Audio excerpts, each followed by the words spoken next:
Um, so just before I start, I'm going to attempt to share. Now, technology is not my strong suit, so we shall see. We shall see how I go with this. If I can't share images, it's not the end of the world, but I just thought it might be helpful to anchor some of what I'm saying. So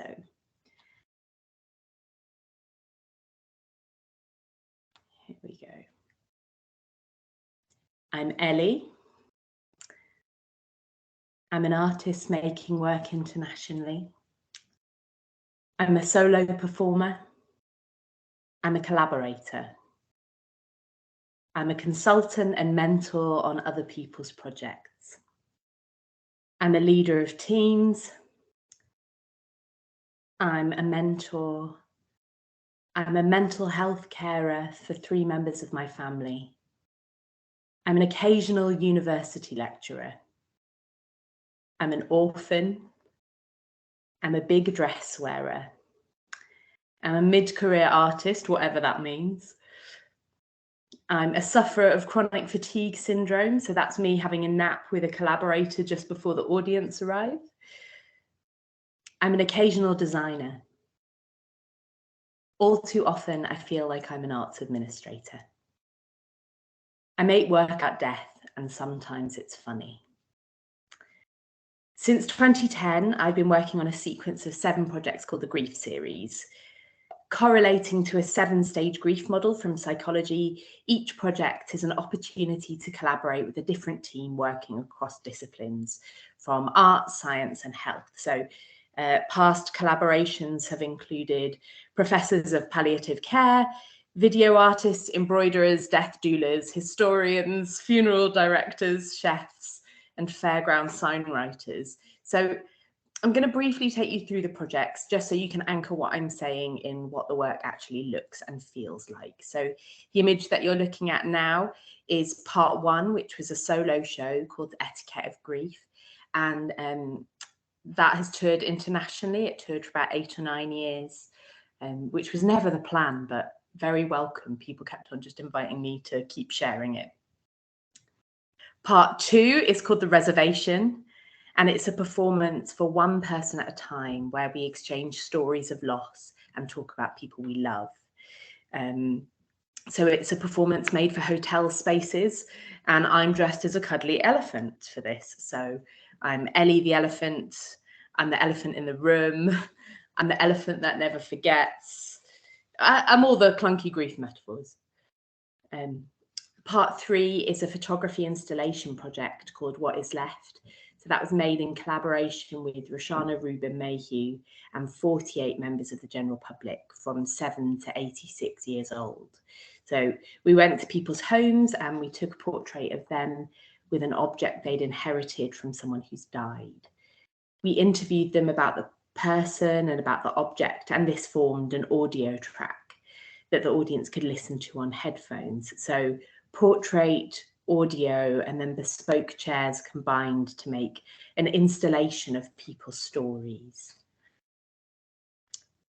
Yeah, so there you can see there's you can see how the chairs, the headphones, and the portraits kind of fit together.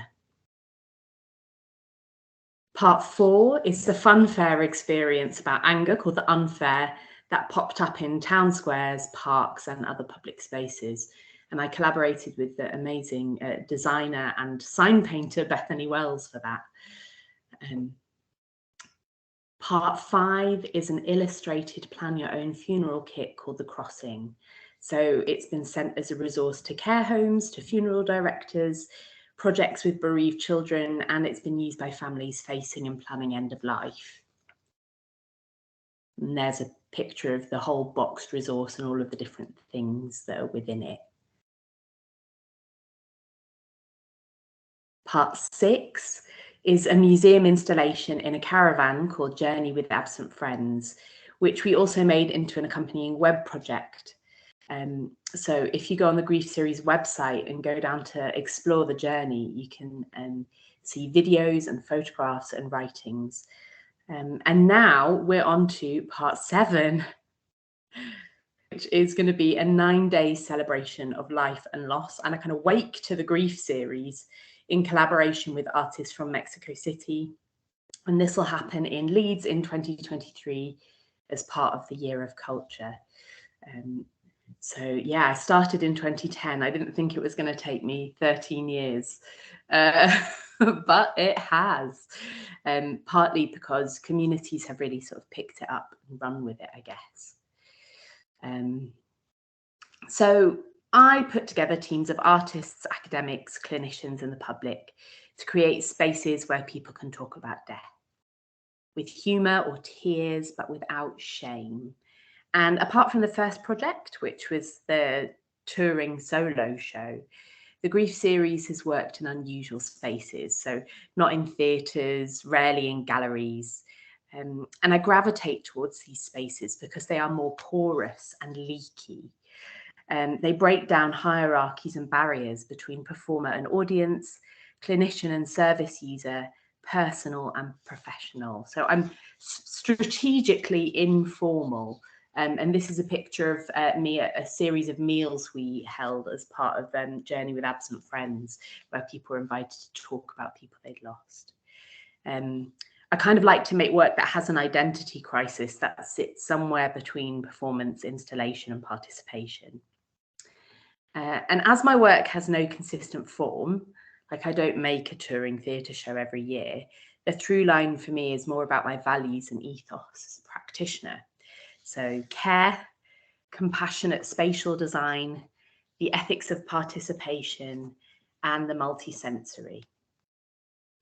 What matters to me in my life and hopefully in my work is detail, specificity, to be site specific and to be person specific. The Grief series is kind of co-authored with communities, and I work hard to create ethical frameworks for my practice to exist in, and I also consult other people on how to embed care in their projects. So today I'm going to talk about my work in relation to the projects and commissions that you're currently making, and hopefully just provide some jumping off points for you to steal, adapt, throw in the bin, do whatever you like with. I'm going to stop sharing images at this point, I think. I don't know if you can see my face at the same time. So has that stopped sharing? We'll see. Great. So today I wanted to talk about defining success, creating an environment, co-creation and some tools for making work with people, our identity in the space. So those 4 things. They're an offer. They are the ways that I found of overcoming challenges, and I'm really aware that you come with your own lived expertise and will doubtless find your own ways through whilst making all of this work with people. So a mountaineer I once met said, "The art of adventure is traveling safely in dangerous places." And I was like, oh my God, that's exactly what I want to do with my practice. So it's kind of a mantra that I sort of stole with his consent for the Grief series, that notion of traveling safely in dangerous places. You don't just ask someone to jump off a mountain and hope that the bungee cord you've provided is secure, you know? You train, you consider, you test in a safe environment, and you make sure that you have the right tools to hand. So I think for me, when we're talking about sensitive subject matter, whether that's death or something else that is tender, what is the equivalent of a safety helmet and a harness? Question I ask myself. In the Grief series, the process of participant care is really bespoke to each project. And I normally work with other artists in quite a bespoke way, but there are threads running through, which I'm going to draw out a bit today. For me, consent and care are really linked because genuine care fosters trust, and by participants consenting, it allows us to take risks as safely as possible. It's probably worth saying that taking risks is always risky. It just is. But I think there are things we can do to minimize the chances of it going wrong. And in order to genuinely care, it isn't enough to just say it. It has to be woven into the fabric of what you're doing from the very beginning. All too often, I think people approach care as something that gets stuck on at the end if we have time and budget, or they kind of use it as a sticking plaster to sort of paper over something if it's gone wrong. But with a subject as kind of emotive as death and bereavement, you can't just launch straight in. You first have to create what I call an emotional accessibility ramp in, and then remove factors that cause anxiety to establish trust with people. So we'll talk about establishing trust with participants in a moment, but first I wanted to talk about partner organisations working with artists and how trust and transparency can feel quite important in that. So yeah, we're going to talk about the first of the 4 themes, which is success. When organisations are commissioning artists, does the team agree on what success looks like? Is it quantitative or qualitative? Is it focused on process or product? I'm not saying you have to pick a lane or be binary about it. It is possible to strike a balance.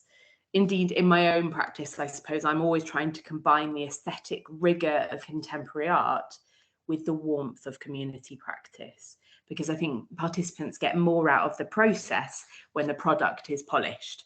So I kind of feel their lived experiences deserve a rigorous approach to shaping and telling their stories. But in finding this balance, in my experience, often funders and partners can want to place quantity front and centre, whereas artists can gravitate towards the quality of emotional engagement. And I'm certainly not saying that one is more important than the other, but it can be important that all parties are clear about priorities when making big decisions. Because sometimes I've been part of projects and it's been really difficult to understand why people are pulling in different directions. And then you suddenly go, but the process is the important thing. And someone goes, no, the product's the important thing. And you've just wasted a load of time not being on the same page. And I guess in a worst case scenario, in prioritizing bums on seats, it can be that lots of people have a mediocre or forgettable experience. Like you engage loads of people, but it's kind of candy floss. Or worse, they have a bad one. They have a bad experience because artists hadn't had time to invest enough care into the process because they've been too busy recruiting those bums on seats and doing all the marketing and stuff. And then I guess to flip that round, it's also really horrid to have made the best art process that no one knows about and no one takes part in. I think I probably tend to fall more into the latter category, but you know, I've made both of the mistakes. So yeah, speaking from experience. I found that manifesto writing is really helpful as a way of getting team consensus, particularly if you might have different disciplines in the room, like an academic, an activist, and a textile artist. So this has happened a lot in grief series projects. People come from wildly different worlds, and you know we have to spend a bit of time becoming bilingual in terms of their discipline. The way that I've done manifesto writing is that you individually write a few sentences, bullet points, or a short paragraph about what success on the project looks like for you. And that might be, I want all of the participants to leave feeling like they've been heard, or it might be, I want to create a 20-foot sculpture. But you each write something individually, and then you listen to everyone's and often adjust your own to incorporate the best ideas of your peers. So you go, oh yeah, why didn't I think of that? Of course it should have X, or yeah, whatever. You then combine the best bits into one joint manifesto you can all agree on. Now, not everything on your individual manifesto will make it in. That's okay, as long as you all agree on what is on the joint one. You know, like in a project, it's fine if only I care about the cushions that we use for the participants. I can still care about it as long as we're still working towards the same kind of group vision. You can also update the central manifesto as you learn, as long as you all agree. So it should be possible to print it out, stick it on the wall of where you're working, and for it to be something that you return to when challenges arise or you go off track. It should feel like a home when things get confusing, I think. Yeah. As an artist, I would just say to any commissioners in the room, I've been really lucky. I've worked with amazing commissioners. Please trust artists. They have good instincts, and it's worth the effort to become a bit culturally bilingual if they aren't using the same language as you do in your organisation. I just wanted to tell you a little story, really, a story about a teapot.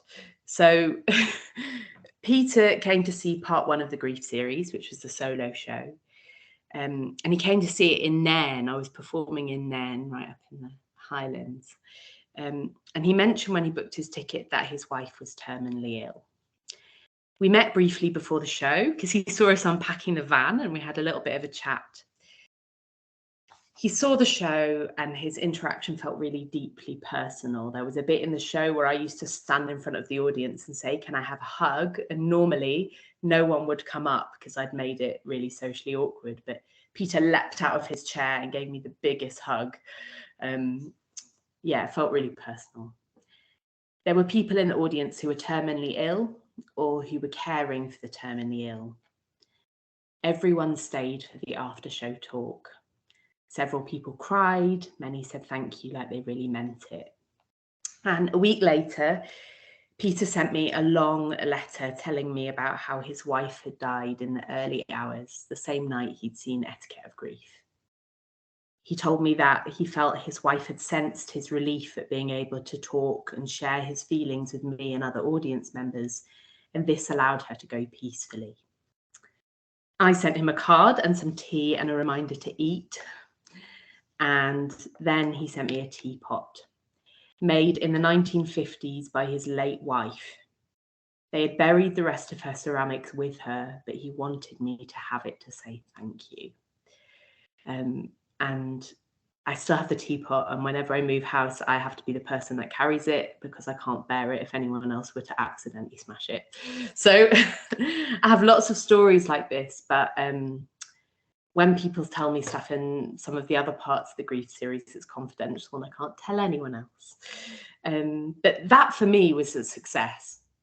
Peter coming to the show was a success. One man having an experience that made a traumatic transition in his life just slightly less horrible.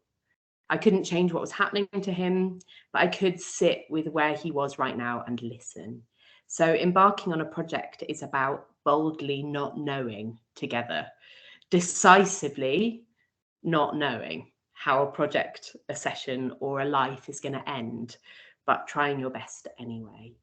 And I think it can be tempting when we go into these sessions to sort of want to know what the outcome is, but there's something great in boldly not knowing. Environment and care, which is the second of the 4 topics. So let's imagine you've got a clear and trusting relationship between artists and partners.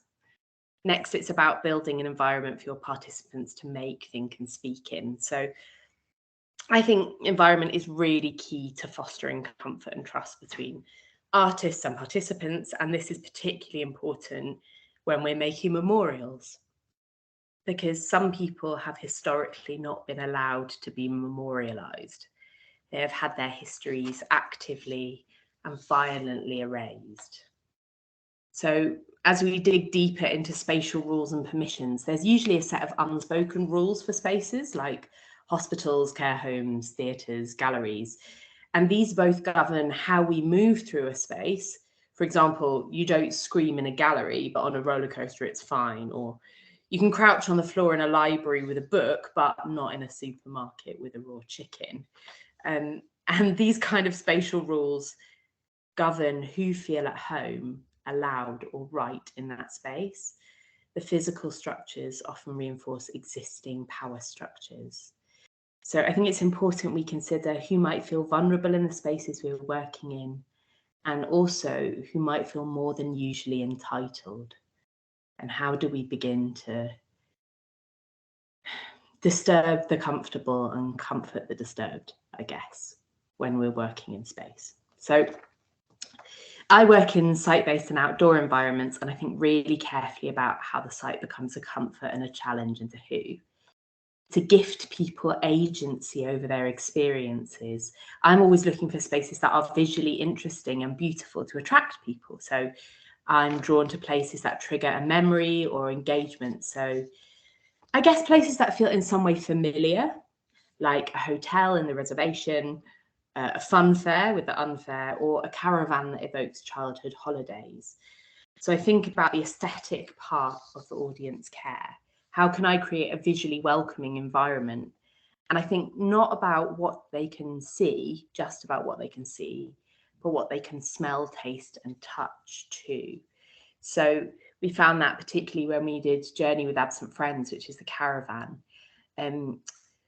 We had quite a lot of people that found the caravan renovation their way into talking about grief. So we had a guy that came up and went, "This caravan renovation's amazing, and like I know what I'm talking about. I'm from a traveling community. Like you've really done yourselves proud there." And then we ended up having a conversation about how in traveling communities they memorialize people they've lost. Or there was an older gentleman, and he came up and he was like, "This paint finish is great. How have you had to rebuild all the front of that caravan?" And then slowly he started telling me, "Oh yeah, me and my wife used to go on caravan holidays, and actually she died last year and I really miss her." So yeah, the environment was key to helping people access those difficult conversations. It wasn't just set dressing, I guess. There's an interior designer called Ilsa Crawford, who I am crazy about, who says that empathy is the cornerstone of design. And for me, each element of the worlds I create is scrutinized for its textural impact. Again, I spend a lot of time thinking about fabric, whether that's little slices of rosemary cake that people can take away with them to start a conversation in the future, or a message written on seed paper that people can take away and plant somewhere significant. I really think about how the spaces I'm creating make an audience feel. And I guess I'm also trying to bring art to people where they are, and for 99% of the time for free, so that they can engage on their own terms without money being a tool to sort of keep them in the room. When we're making work about loss, I think one key thing to do is to make the distinction between something that's therapeutic and therapy. So cooking, going for a run, going to the pub with friends, they might all be therapeutic, but that's not the same as seeing a qualified counsellor. You don't know as a host what lived experience your participants are walking in the room with. And I'm really clear with people that I'm not a trained counsellor, and I don't want to be. I'm a layman that's really happy to talk and that's really happy to listen. So I operate from a citizen to citizen model. I guess it's similar to if we know some first aid, we're not pretending to be paramedics. And if we talk about death or other sensitive subjects, we're not pretending to be grief counsellors. But we all need to cultivate a sense of being able to listen and have empathy. And for me, that's an urgent public health issue, really. In the grief series, we always signpost counselling and support services as part of the artwork. So it's woven into the environment. So it goes in our grief party bags along with a slice of rosemary cake, or it's on a carousel topped with a golden horse in the unfair. I think it's worth considering, if you're doing signposting, how you distribute it as well, so people don't have to visibly actively take it. Like, is it given to everybody? And when is it given to people? If you imagine handing someone who is crying or upset a counselling leaflet, it might not read as the caring gesture you intend it to. Like, if you give everyone signposting at the beginning, along with some art, it feels like a gift. If you wait until people are distressed and then slide them a phone number, not so much. Yeah, a leaflet stand in a really exposing place will remain completely untouched. and a pin board in a dimly lit room that requires people to walk right across the room and then copy information down is actually really intimidating for someone when they're struggling, I think. So I try and include it as a sense of gift along with other things, and the fact that it's one thing amongst others, because I'm really keen that my genuine intention comes across and it's not read as arse covering, you know. I tend to approach it as give it to a friend, throw it in the bin, do what you want with it, but it's there for you. In art that might be therapeutic without being therapy, I'm also very aware that artists can be really valuable bridges between health and clinical services. So we've seen a growing movement of social prescribing. Artists can disseminate information to the public at a pace that allows service users to absorb it and speak back. When we created the Plan Your Own Funeral kit, The Crossing, a nurse said, "Oh, it's so beautiful. It feels far more compassionate to leave the box with a patient and family rather than going straight in with an advanced care planning form." And I think, just to round up this topic, I think it can feel like beauty is fluffy, but I think that if it's done right, beauty is functional as a material demonstration of welcoming care. Having pictures as part of the crossing meant that if someone couldn't remember the word for coffins or flowers, they could point at it. The pictures allow people whose first language wasn't English to communicate their wishes to friends and professionals. So it acted as a foundation for the work of clinicians and a bridge, really. I like to work slowly too, which I'm aware often isn't possible for clinicians. And I think being slow is counter to that kind of hurry sickness that we have as a society that steamrollers over empathy and isolates people, kind of allowing them to fall through the cracks in times of crisis. For me, to be present and to bear witness to someone's experience is a radical act.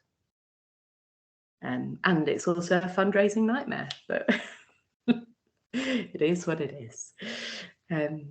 Next, I wanted to talk a bit about structures and games for participation and ethical participation. So I wanted to introduce you to the Fry's model of consent. I don't know if you've already encountered it. It was originally developed in BDSM communities, and now it's used all over the place by artists, schools, care providers, all over the place. And for me, the Fry's consent model has offered me a framework to articulate the way that I was already working. So I found out about it halfway through the grief series. So it allowed me a framework to articulate it and to help me embed care in other people's projects. And I love a framework. It can help you make sense of something that can often feel complex or muddy or overwhelming. So it's spelled FRIES. And the idea is that consent is in place when it is F, freely given. All parties have full capacity to consent and nobody's pressured, manipulated, or coerced. Reversible is the R.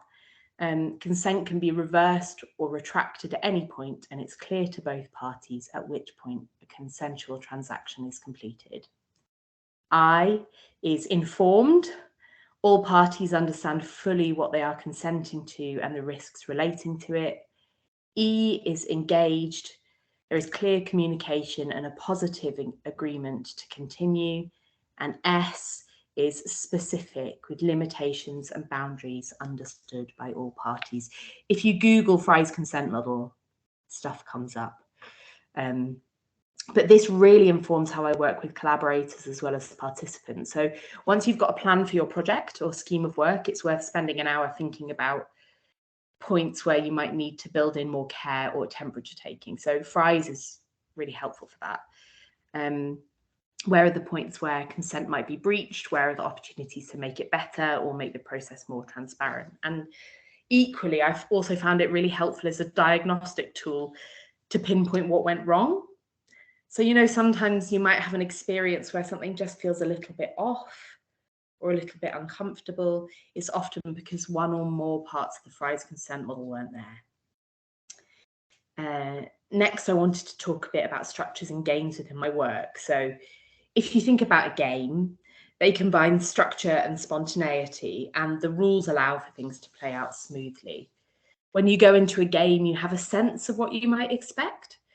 And I'm always looking for something with enough structure to feel like an invitation, enough structure to feel held in that conversation, but enough freedom for people to express themselves. So generally, talking about a tricky subject matter and giving participants completely free rein can be difficult. So in my experience, sitting down in front of someone and going, so death, go. It's not an invitation. It's too wide. It's too free. They feel exposed. They feel like they don't know where to start, and they feel like they don't know what's allowed. So I'm trying to find, again, an emotional accessibility ramp in for people, which is about what is the right amount of structure, just enough structure to free people up. In the reservation, we use prompt cards. So instead of asking people for their stories, I had all my questions on prompt cards, and I would hand them to the participant and say, pick one. And okay, do you want to start by sharing your story, or do you want me to start? So they had full control. They literally held the cards. They had the cards in their hands. And that really allowed people to go at their own pace, because they had their own expertise to care for themselves. You know, people know themselves, and they know themselves better than you will probably get to know them. And it was just about empowering them to do that. So I often start an interaction by saying, you are the expert on your own lived experience. I'm here to help us, but I'm not a mind reader, and your expertise is kind of really vital. So some people would go through the cards and say, I'll answer this one. Oh, there's no fucking way I'm answering that one. Or I might come back to that in a bit. It's a bit difficult for me. Sometimes people would get themselves into a really emotional place where they'd be crying. And then when they felt ready, they'd go, right, next question. So I didn't have to be a mind reader. They could navigate themselves out of that.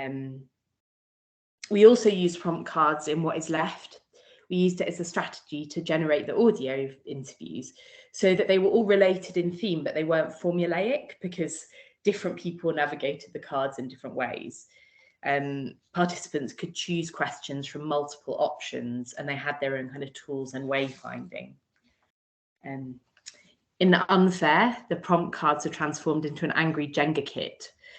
So each block had a prompt to consider whether anger was a negative emotion, or maybe it could be a catalyst to positive change. So they were developed in the reservation. There's something I've come back to again and again. The content of the prompts is different for each project, but the tool is the same. And I think multiple choice is a really tried and tested way of working. Multiple choice structures kind of act as a way of empowering people and caring for them. So open a cupboard in the caravan, or pick a stall in the Unfair. Yeah. We also have things in place that care for the team. So we have daily check-ins at the start and the end of the day, where people can discuss how they feel in a structured environment. These would take in different forms. So for one project, it was a meal and a check-in at the start of the day, which was a very long day. I wouldn't do this again. We were doing 12-hour days, and then a drink and a decompress at the end of that day. As well as main talking check-ins, we've used numbering systems as well, so that people can give a concise number of where they're at between 1 and 10, instead of having to talk about something painful or go into why. So I had a collaborator that really didn't like check-ins, didn't like talking about feelings, and that's absolutely fine. It's not for everyone. But we did a 1 to 10, and every day he was like, I'm an 8, I'm an 8, I'm an 8, I'm an 8, I'm a 4. And I was like, okay, we're just going to be a little bit more careful today. We've also used something called an availometer, which I have used, was directed to by a practitioner called Hannah Merriman. And really, it's about how emotionally available we might be throughout the day, from 1 to 6. So we'll go availometer. And if someone's at 6, they're like, yeah, bring it on. Tell me your life story. Tell me about that time in 1987 when your puppy died. And if they're at a 1, it's like, I'm just about in the room, but I'd really appreciate it if no one looked at me or spoke to me. And it's just good to know where the capacity's at within the team, so that when you're facilitating, people can sort of pick up slack, or you can keep it sustainable. Overall, I think it matters to me that the values you express to your participants or your service users, you extend as far as possible to your process and your team. And I always invite partners to also do that when they're with us for the day, or and some partners love it and jump in with both feet, and some partners look terrified and then humour me, and I'm really grateful. So another strategy that we've used is traffic light cards with participants. I'm sure many of you have come across this. So at any point, participants can point to the card saying, or say verbally, green, which is I'm fine, keep going. Amber, which is let's keep going, but like let's tread carefully because I'm a bit fragile. Or red, we need to stop and renegotiate. Using these is one technique, but if you're using it, it's really important that it's explained well and that people feel empowered to use it, and that the team of facilitators also use it. But traffic light cards have been really helpful. Sometimes it's been really helpful if a participant just goes red and leaves the room. I know that they're not just nipping to the toilet, they're going because they need some downtime. In the reservation, this is another tactic we used. Me, the performer, and the person taking part had an elephant card that you could play. So it was basically a picture of an elephant on a stick that you could place in front of your face. It was, face size. And we tried to make them playful. They looked kind of like kids' toys, they were very cheap and cheerful. But there was something about the fact that I had one as well, and people could put it in front of their face in case they didn't want me to see them crying, or in case they needed a minute. And in fact, they didn't get used all that often, but what people fed back was the fact that they were there and that they had a mechanism to get out actually helped them stay in the room, because they felt in control and they felt there was a transparent system they could use. So it's better to have a resource and not use it than not have it and need it, I think. And then I'm aware that we're a little bit over, but I'll try and hurry it up. Wanted to talk about our identity in the space. Consider your privileges and intersections so you're aware of your blind spots when we're working with communities. We need to be aware of our intersections and privileges. So I have white privilege, and I also sound kind of middle upper class, so I don't generally have to code switch when I talk to funders or organisations. On the other hand, I suffer from a chronic illness. I've suffered significant trauma. I inhabit a fat body. I'm a carer. I'm economically precarious. So it's really important we learn about ourselves and which privileges are visible and which are invisible, and where people might misread us. That way we can gently work to unpick the inequalities in the system and level the playing field where it's possible. To recognise that we all have expertise in our own lived experience, and we can look at those in the face and bring different skills together, means that we have the possibility to create something that is more than the sum of its parts. We can amplify unheard voices and stories that prompt us to re-engage with our humanity when we feel numb or exhausted or afraid. Don't be tempted to speak too quickly. This is kind of what leads to performative social justice rather than the messy hard work of learning and taking action. Build listening into your practice and organisation. Start with listening rather than starting the process with telling your communities what you will bestow upon them. Yes, it's slower, Yes, it doesn't always look like you're doing something, but what you actually will do will mean so much more. And create a listening space where it's all allowed. One of the really important things that I've learned when I've been making the grief series is that people want spaces of flexibility and possibility to talk about grief with laughter or with tears or with terrible rage, because this is them speaking their truth and it has to be okay. I don't want to be the grief police and tell people how it's done properly. They have the lived expertise. Listen, be open to hearing the messy truth. Then have a period of thinking and reflection, and then take action. I don't know, maybe this hurry sickness we sometimes feel as facilitators or organisations and venues to speak quickly, often and offer more product quicker, is kind of capitalism taking over our creative instincts rather than genuine human connection. So I guess when we're making work about grief, my invitation is to slow down. And I just wanted to end with a quote from a book called And Then You Act, Making Art in an Unpredictable World by Anne Bogart. And this is on page 6. I don't really come from like a mainstream theatre background, but this book is really applicable in a lot of different contexts.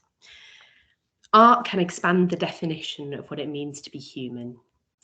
So if we agree to hold ourselves to a higher standard and make more rigorous demands on ourselves, then we can say in our work, we have asked ourselves these questions and we are trying to answer them.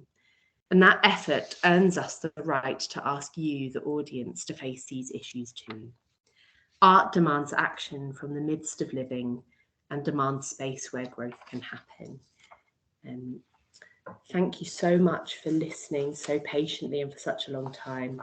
I'm aware of the contrast of me asking people to listen and then talking for an hour.